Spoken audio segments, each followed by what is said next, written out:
Hi everyone, I'm David Fisher, and this is Presidential Chronicles, a series of books and videos on American history as seen through the lives of the Presidents of the United States. This episode is from the life of Benjamin Harrison, and the focus is antitrust, protection, and bimetallism. Meaty topics as the year is 1889. Congress is coming back into session. Now, the Republicans have the White House, they have the House, they have the Senate, opportunity to get some stuff done. Now, one of the first topics on the plate was this one about the size of these new businesses, these conglomerates that were now showing up in this era of the Gilded Age during industrialization. Now, these businesses crossing state lines, very monopolistic in their tendencies to price fix, put pressure on things, not for the benefit of consumers, and there was a backlash going on this and an opportunity for Congress to do something about it. One of the first things out of the gate under the Harrison administration for him to consider to pass into law was from John Sherman of Ohio. They called it the Sherman Anti-trust Act, which was a bill that stated that every contract, combination in the form of trust or otherwise, or conspiracy in restraint of trade or commerce amongst the several states or with foreign nations is hereby declared to be illegal. This was a shot across the bow against these new large conglomerate businesses, but the fact is initially, under Benjamin Harrison, not a lot of action. The fact is the law was kind of vaguely worded, and the courts at this era still really tend to decide with businesses. So even with this new law, it was kind of hard to get wins. Under the Harrison administration, there were only 7 cases brought against businesses in the Sherman Anti-trust Act, and there was only 1 conviction. But be that as it may, it was actually the most important piece of legislation that passed under Harrison's signature, because when the progressive movement started to really kick in after the turn of the century, these businesses really became almost public enemy number 1, and the Sherman Anti-trust Act was the principal tool the government used to go after them. So not a lot of activity under Harrison's term, but he signed it into law. It would be a big deal as the new century kicked in. The bigger topic for Harrison personally was protection, the tariff, and he campaigned hard on his belief that a high tariff was good for the United States.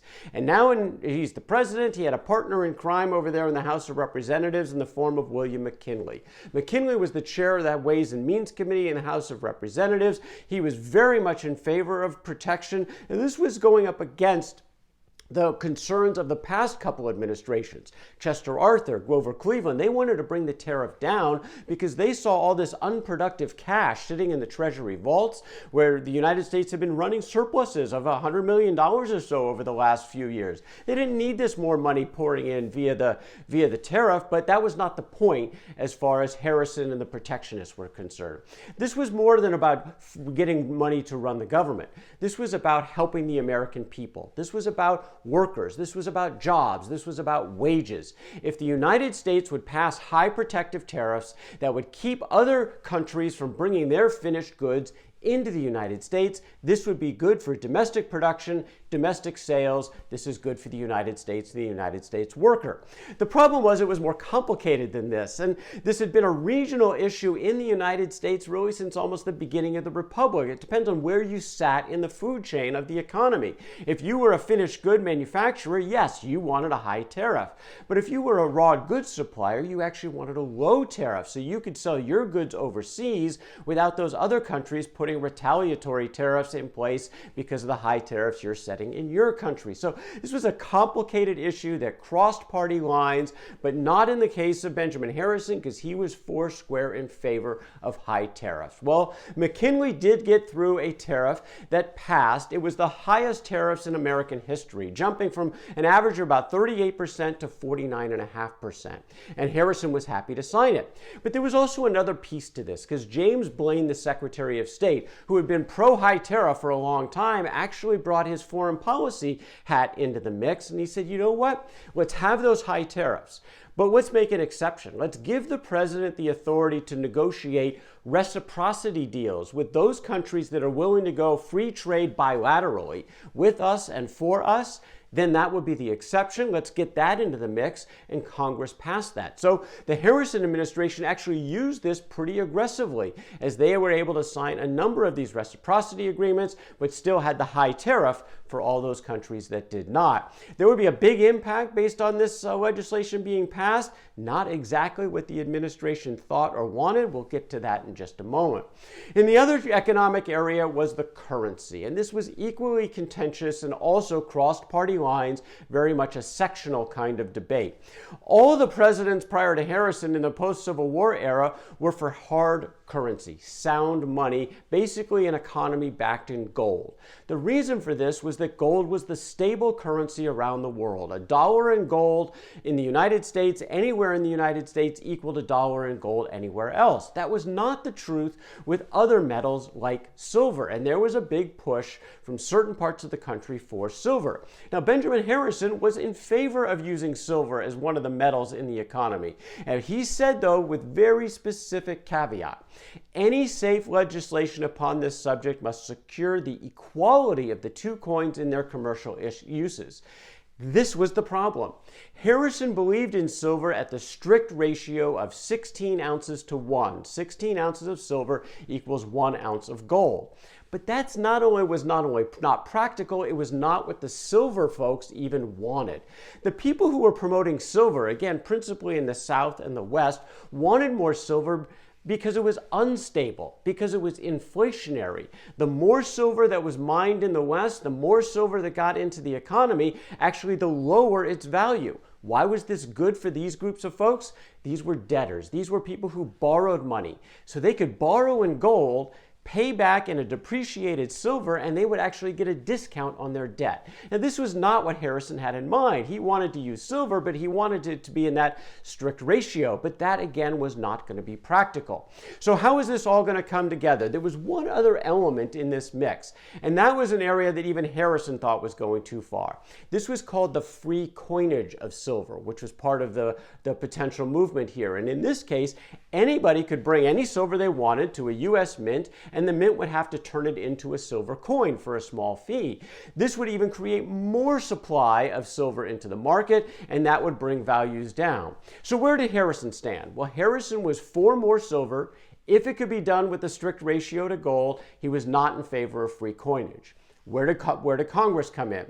Well, back in 1879, Congress had passed the Blaine-Allison Act over Rutherford Hayes's veto, and that required the government to purchase $2 million of silver a month and to turn that into coins. Well, this Congress wanted even more silver, and eventually they settled upon the Sherman Silver Purchase Act, which on top of Blaine-Allison required an additional purchase of 4.5 million ounces of silver every month. Those purchases were going to cause some challenges, though, for the federal government. And this is what Grover Cleveland had been concerned about, because those purchases were made in gold. By bringing the silver into the mix, actually was bringing the amount of gold in the Treasury vaults down, and down significantly. Well, the other part was, again, that stability issue. And what actually happened after the Sherman Act was passed was pretty predictable, even though it was not what Harrison wanted. That ratio rose from 16 to 1 to 20 to 1, 20 ounces of silver to 1 ounce of gold in just about a year. By the end of Harrison's term, that ratio was up to 26.5 to 1. Great for debtors, bad for lenders, bad for the economy, bad for the Treasury as more and more gold was going out. The panic of 1893, which would turn around just a couple of months into Harrison's successor's term, was really largely to do with the instability that was put in place by the Silver Purchase Acts that came out of Congress and signed by Harrison. Even Harrison had to admit toward the end of his term that anticipation had not been realized, which was his goal of keeping the silver ratio stable. As he said, that had not been realized, and was frankly pretty perilous to the country. And all of this had some perilous moments for the country in the next election as well for the Republicans. Before that, there was one other issue that Harrison had on the table, and it was actually sacrificed to these other economic issues. And it was a civil rights legislation called the Lodge Bill. Henry Cabot Lodge of Massachusetts had put forward some legislation that would authorize federal supervision of elections in the South based on certain conditions. Look, Reconstruction was over. It was clear that the blacks in the South had sort of gone into a second-class status, and they at least wanted, some folks in the North at least wanted elections to be secure for blacks to have their right to vote, guaranteed by the 15th Amendment. Well, the South was obviously going to be bitterly opposed to this, and they were willing to do some horse trading in terms of not getting it passed. So what did they do? They were willing to vote for a high tariff, even though a lot in the South didn't like the high tariff. In order to get the people in the North to vote against the Lodge Bill, they were willing to vote for the high tariff, and that's what happened. They were also willing to vote for the Silver legislation to get the people in the West to vote against the Lodge Bill, and that's what happened. So Silver passed, high tariff passed, the Lodge Bill for civil rights legislation basically went off to the side, never got out of Congress, and Harrison didn't do much to support it because he also was in favor of these other bills, and this is what happened during the legislative process. This was a very active Congress. What were the results? 2 years in, it's time for a midterm election, and the country came back with a serious rebuke to the Harrison administration. The Republicans were crushed in the midterms. They lost over half their seats in the House of Representatives. They went from 176 seats down to only 86. This was a political bloodbath for the Republicans. William McKinley, the McKinley Tariff had just passed. He was kicked out of office by the folks in Ohio. Joe Cannon, a future Speaker of the House, was temporarily cost his job. They still had a small majority in the Senate, but nowhere close to that. Of course, the Democrats now had a strong majority in the House. Effectively, the Harrison domestic agenda was basically dead in his second 2 years in office, in a large part because the folks across the country were not happy with these legislative moves on the economy coming out of the Harrison administration in this particular Congress. Well, it was now a lame duck Congress, and there was one more set of acts for this Congress to go forward with, and it harkened back to the days of the second President John Adams. At the end of his term, that Congress passed a law that actually changed the court system in the United States. And here, almost 100 years later, it was about to happen again.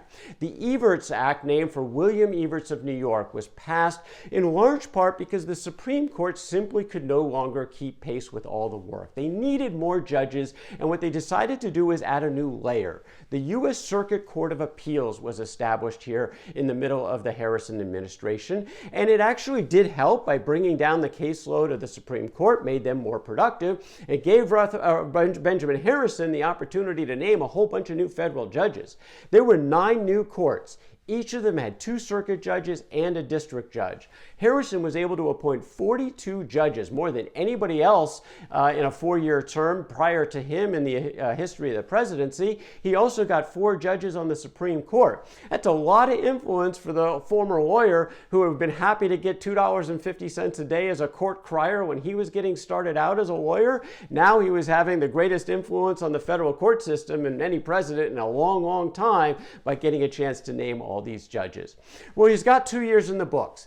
They were highly productive, not very popular with the American people. How would all this play out in the second 2 years of Harrison's term? That's the story for another day. That is Benjamin Harrison, an antitrust, protection, and bimetallism from the life of Benjamin Harrison. For more Presidential Chronicles, check out my books on Amazon.com, and don't forget to subscribe to my YouTube channel. Until next time, I'm David Fisher, and this is Presidential Chronicles.